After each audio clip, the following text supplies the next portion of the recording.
ओम शांति। 28 दिसंबर 2024 के ईश्वरीय महावाक्य हैं। आज के साकार मधुर मुरली के सार में मीठी मीठी प्यारे प्यारे सर्वशक्तिमान बेहद के बाप ने कहा, मीठे बच्चे, बाप आए हैं तुम्हें सर्व खजानों से माला माल बनाने। तुम सिर्फ ईश्वरीय मत पर चलो, अच्छी रीति पुरुषार्थ कर वर्षा लो, माया से हार नहीं खाओ। प्रश्न, ईश्वरीय मत, देवी मत और मनुष्य मत में कौन सा मुख्य अंतर है? उत्तर में बाबा ने कहा, ईश्वरीय मत से तुम बच्चे वापिस अपने घर जाते हो, फिर नई दुनिया में उच्च पद पाते हो। देवी मत से तुम सदा सुखी रहते हो, क्योंकि वह भी बाप द्वारा इस समय की मिली हुई मत है, लेकिन फिर भी उतरते तो नीचे ही हो। मनुष्य मत दुखी बनाती है। ईश्वरीय मत पर चलने के लिए पहले पहले पढ़ाने वाले बाप पर पूरा निश्चय चाहिए। ओम शांति। बाप ने अर्थ तो समझाया है, मैं आत्मा शांत स्वरूप हूँ। जब ओम शांति कहा जाता है तो आत्मा को अपना घर याद आता है। मैं आत्मा शांत स्वरूप हूँ। फिर जब ऑर्गन्स मिलते हैं तब टॉकी बनती है। पहले छोटे ऑर्गन्स होते हैं, फिर बड़े होते हैं। अब परम पिता परमात्मा तो है निराकार, उनको भी रथ चाहिए टॉकी बनने के लिए। जैसे तुम आत्माएं परम धाम की रहने वाली हो, यहाँ आकर टॉकी बनती हो। बाप भी कहते हैं, मैं तुमको नॉलेज देने के लिए टॉकी बना हूँ। बाप अपना और रचना के आदि मध्य अंत का परिचय देते हैं। यह है रूहानी पढ़ाई, वह होती है जिस्मानी पढ़ाई। वह अपने को शरीर समझते हैं। ऐसे कोई नहीं कहेंगे कि हम आत्माएं इन कानों द्वारा सुनती हैं। अभी तुम बच्चे समझते हो बाप है पतित पावन, वही आकर समझाते हैं। मैं कैसे आता हूँ? तुम्हारे मिसल में गर्भ में नहीं आता हूँ, मैं इनमें प्रवेश करता हूँ, फिर कोई प्रश्न ही नहीं उठता। यह रथ है, इनको माता भी कहा जाता है। सबसे बड़ी नदी ब्रह्मपुत्रा है, तो यह है सबसे बड़ी नदी।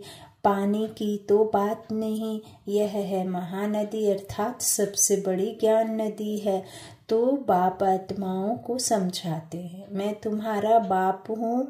जैसे तुम बात करते हो मैं भी बात करता हूँ। मेरा पाठ तो सबसे पिछाड़ी का है।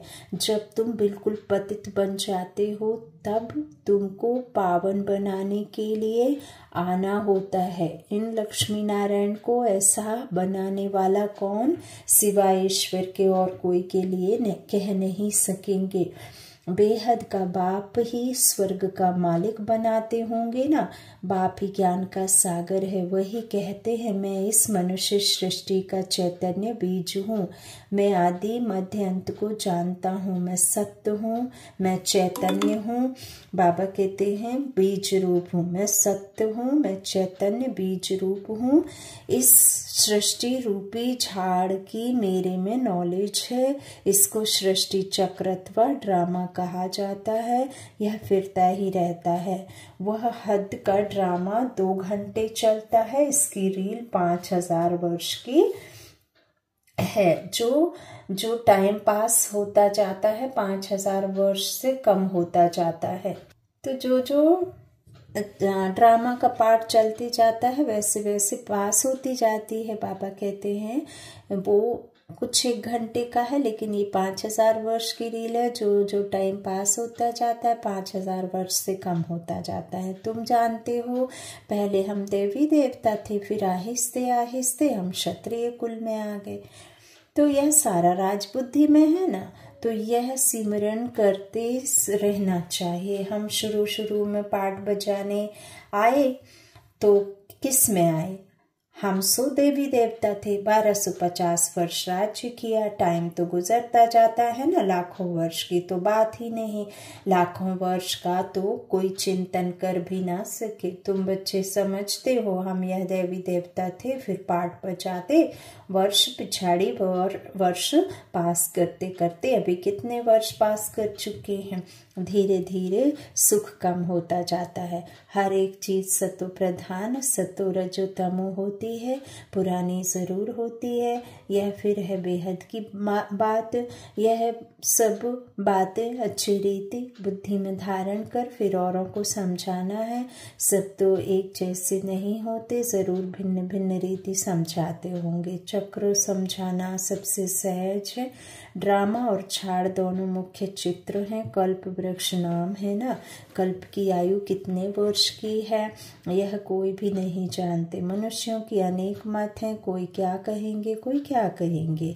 अभी तुमने अनेक मनुष्य मत को भी समझा है और एक ईश्वरीय मत को भी समझा है। कितना फर्क है।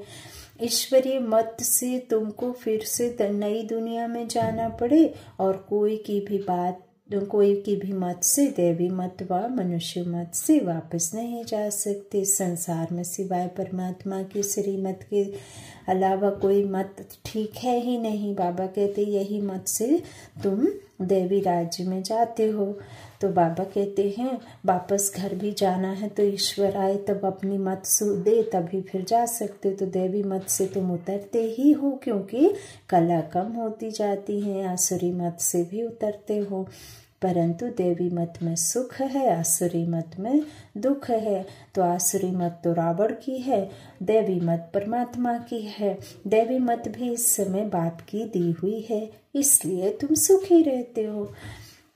बेहद का बाप कितना दूर दूर से आते हैं। मनुष्य कमाने के लिए बाहर जाते हैं।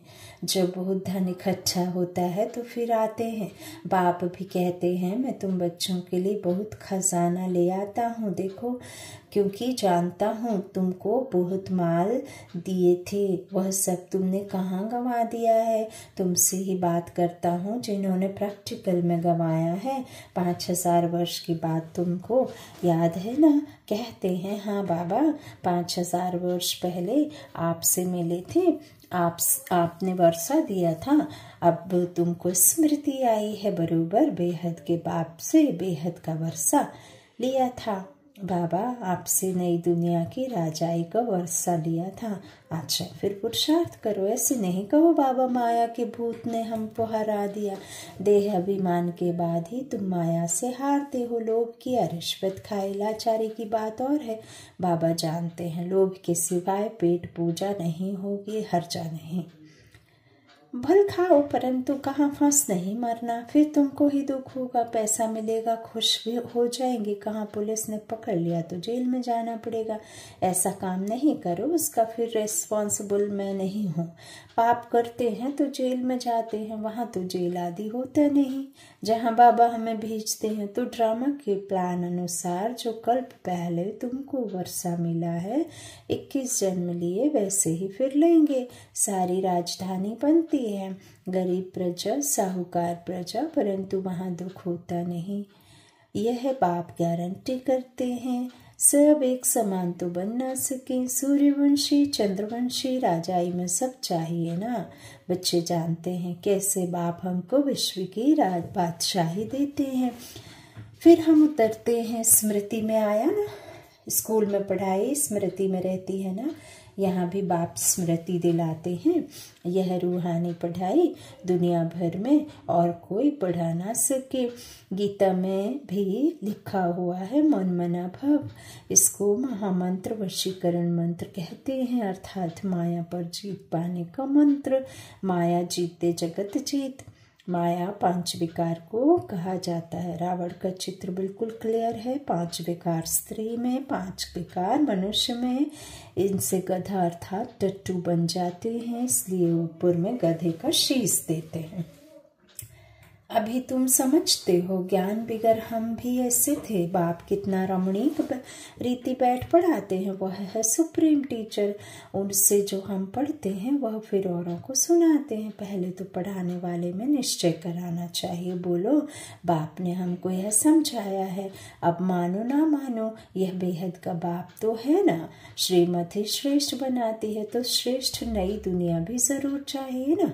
अभी तुम समझते हो हम किचड़े की दुनिया दुनिया में बैठे हैं, दूसरा कोई समझ ना सके। वहाँ हम बहिष्ठ स्वर्ग में सदा सुखी रहते हैं, यहाँ नरक में कितने दुखी हैं। इसको नरक कहो या विषय वैतरणी नदी कहो, पुरानी दुनिया अच्छी है।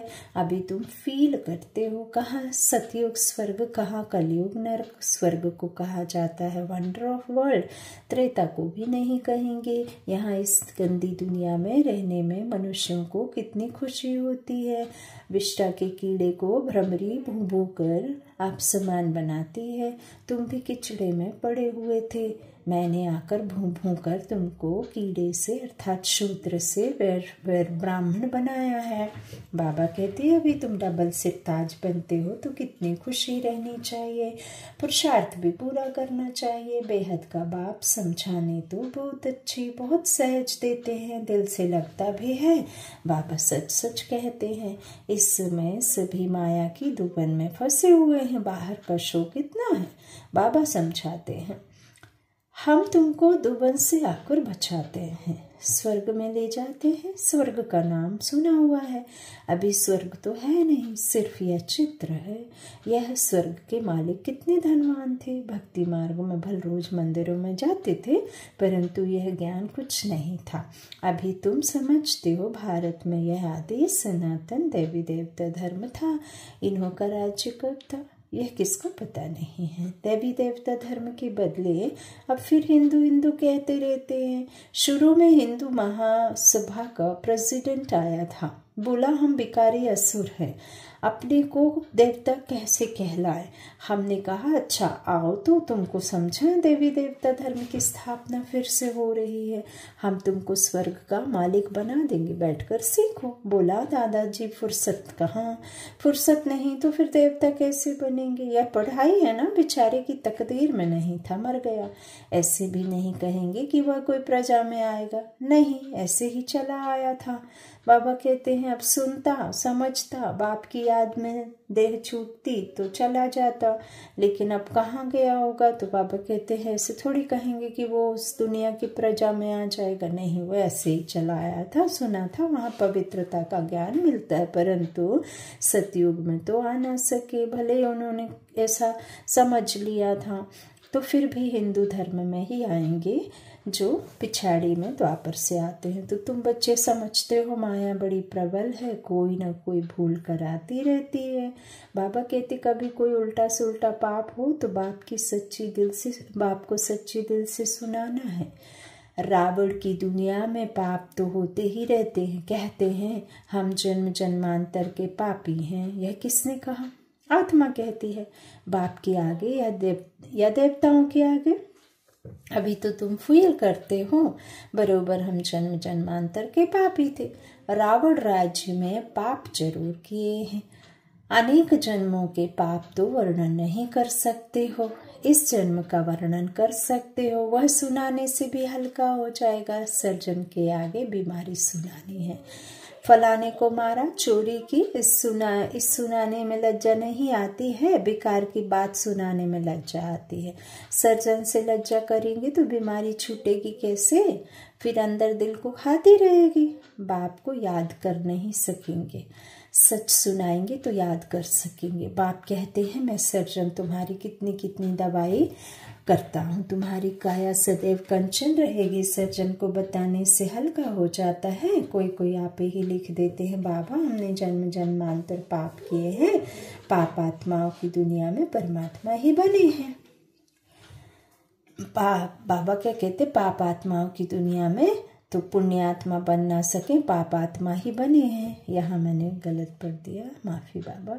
तो पाप आत्माओं की दुनिया में बाबा कहते पाप आत्मा ही बने हैं। अब पाप कहते हैं बच्चे तुम्हें पाप आत्माओं से लेन देन नहीं करनी है। सच्चा सतगुरु अकाल मूर्त है बाप बाबा कहते हैं यह जो है ना समझाता हूँ बैठ के, तो अकाल मूर्त बाप वह कभी पुनर्जन्म में नहीं आते हैं। जैसे आत्माएं आती हैं वैसे एक शरीर छोड़ दूसरा बाबा नहीं लेते हैं।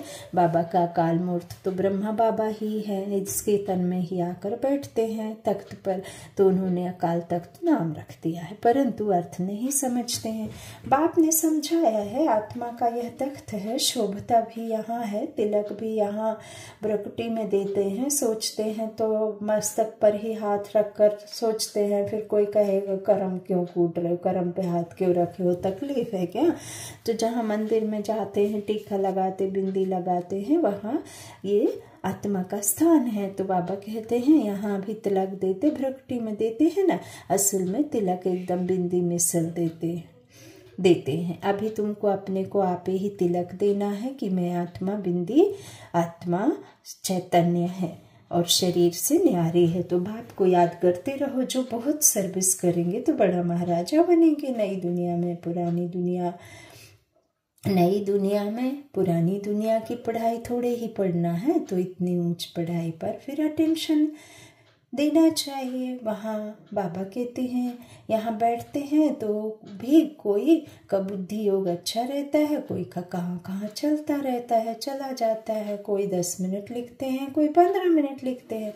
जिसका चार्ट अच्छा होगा उसको नशा चढ़ेगा। बाबा इतना समय हम आपकी याद में रहे, 15 मिनट से जास्ती तो कोई लिख ही नहीं सकते, बुद्धि इधर उधर भागती है। अगर सब एक रस हो जाए तो फिर कर्मातीत अवस्था हो जाए। बाप कितनी मीठी मीठी लवली बातें सुनाते हैं। ऐसे तो कोई गुरु ने नहीं सिखाया, गुरु से सिर्फ एक थोड़े ही सीखेगा, गुरु से तो हजारों सीखे ना। सतगुरु से तुम कितने सीखते हो, यह है माया को वश करने का मंत्र। माया 5 विकारों को कहा जाता है, धन को संपत्ति कहा जाता है, माया को धन नहीं कहा जाता। माया 5 विकार है।